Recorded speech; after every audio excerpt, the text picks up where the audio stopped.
ಒಂದು ಕಾಲದಲ್ಲಿ ಆಳವಾದ ನದಿಯ ಕರೆಯಲ್ಲಿ ಸಿಹಿಯಾದ ಹಣ್ಣುಗಳ ಮಳೆ ಬೀಳುವ ಮರಗಳ ನಡುವೆ ಚುಟುಕು ಮಂಗ ಇದ್ದನು. ಅವನು ನದಿಯ ತೀರದ ದೊಡ್ಡ ಆಮ್ರಮರದ ಕುರಿಗೆ ಹೋಗಿ ಸಿಹಿ ಹಣ್ಣುಗಳನ್ನು ಆರಿಸುವುದೇ ಅದರ ಜೀವನವಾಗಿತ್ತು. ಒಂದು ಲಂಬ ಮಳೆಗೂಡಿದ ರಾತ್ರಿ ನದಿಯ ಮೇಲೆ ಕೊಳೆಯುವ ಚುಕ್ಕಿ ಸೆರೆಯ ಬೆಳಕು ತೋಳಿ ಅಂದರೆ ಮೂಲಕ ಒಂದು ರಹಸ್ಯ ಶುರುವಾದಿತು. ನದಿಯಲ್ಲಿ ತೀರದ ಕೆಳಗಿನ ನೀರಿನಲ್ಲಿ ಜೀವಂತಿ ಮತ್ತೊಂದು ಬಲಿಷ್ಠ ಗೇಡೆ. ಎಚ್ಚರದ ಕಣ್ಣುಗಳು ಕತ್ತಲಲ್ಲೂ ಕಿತ್ತಿದ್ದವು.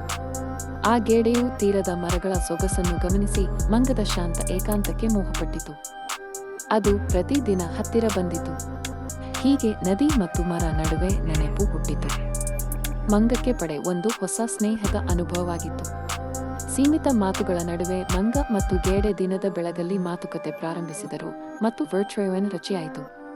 ಗೇಡೆ ಮಂಗನಿಗೆ ನದಿಯ ಸುತ್ತಲೂ ಮನೆಗಳನ್ನು ತೋರಿಸಿತು ಮತ್ತು ಮಂಗ ಅದನ್ನು ಮೆಚ್ಚಿತು. ಗಟ್ಟಿಯಾದ ಸ್ನೇಹ ಬೆಳೆದಿತು.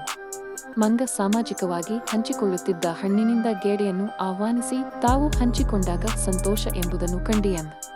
ಗೇಡೆ ಹಸಿವಿನಿಂದ ತುಂಬಿ ಸುರಕ್ಷತೆಯ ಭಾವನೆಯನ್ನು ಕಂಡಿತು. ಮಂಗನನ್ನು ಮನೆಗೆ ಕರೆತಲು ಸಾಧ್ಯ ಎಂಬ ಅಭಿಪ್ರಾಯ ಗೇಡೆಯ ಮನಸ್ಸಿಗೆ ಬಂದಿತು. ಇಡೀ ಹಗಲು ಅವರ ಸ್ನೇಹದ ಕಥೆಯಾಗಿ ಹರಿದು ಹೋಯಿತು. ದ್ವಯನೋ ಒಂದು ಅನೌಪಚಾರಿಕ ಒಪ್ಪಂದದಂತೆ ಕಂಡರು. ಆದರೆ ಅಂದಿನಿಂದಲೇ ಕಥೆಯೊಳಗಿನ ಎಡವಟ್ಟುಗಳ ಪುಂಜವು ಮೃದುಗೊಳ್ಳಲಾರಂಭಿಸಿತು.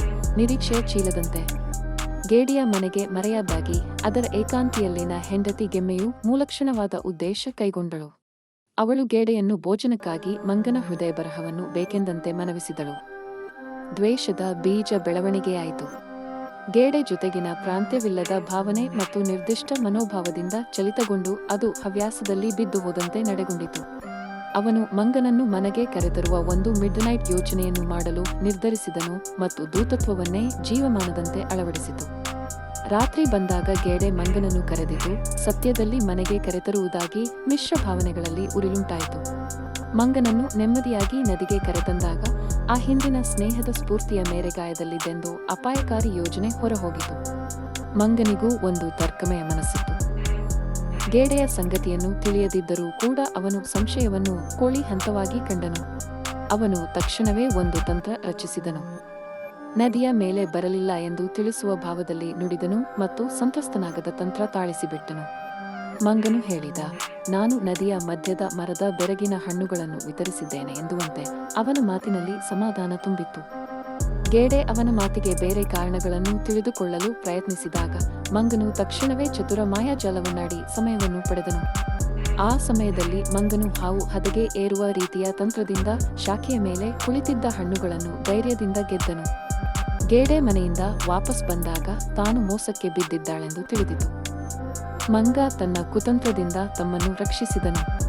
ಮಂಗನ ತಂತ್ರ ಮತ್ತು ಎಚ್ಚರಿಕೆಯೊಂದಿಗೆ ಆತವು ಬದುಕು ಉಳಿಸಿಕೊಂಡಿತು ಮತ್ತು ತನ್ನ ಸ್ವಾತಂತ್ರ್ಯವನ್ನು ಕಾಪಾಡಿಕೊಂಡಿತು.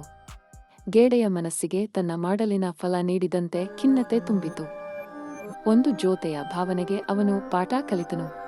ಈ ಘಟನೆಯಿಂದ ನಾವು ತಿಳಿದಿದ್ದೇವೆ, ಹಿಂತೆಗೆದುಕೊಳ್ಳುವ ಬದಲು ತಂತ್ರ ಮತ್ತು ಚಾತುರ್ಭಾವೆಯಿಂದ ಜೀವನವನ್ನು ಎದುರಿಸುವುದೇ ಬೆಸ್ಟ್ ವಿಧಾನ.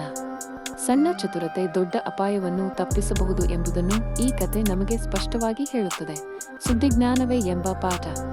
ನಿಮ್ಮ ಸುತ್ತಲಿನ ಸಂಬಂಧಗಳಲ್ಲಿ ನಂಬಿಕೆ ಮುಖ್ಯವಾದರೂ ಎಚ್ಚರಿಕೆ ಮತ್ತು ಮನೋವಿಶ್ಲೇಷಣೆ ಇನ್ನೂ ಮುಖ್ಯವಾಗುತ್ತದೆ ಎಂದು ನಾವು ಕಲಿತೇವೆ. ಈಗ ಕತೆ ಮುಗಿಯುತ್ತದೆ. ಸತ್ಯವೇ ನೈತಿಕತೆಯ ಬೆಳಕು ಮತ್ತು ಚಾತುರ್ಯವೇ ಬುದ್ಧಿಯ ಸ್ನೇಹ. ಪಾಠವನ್ನು ಮರೆಯಬೇಡಿ.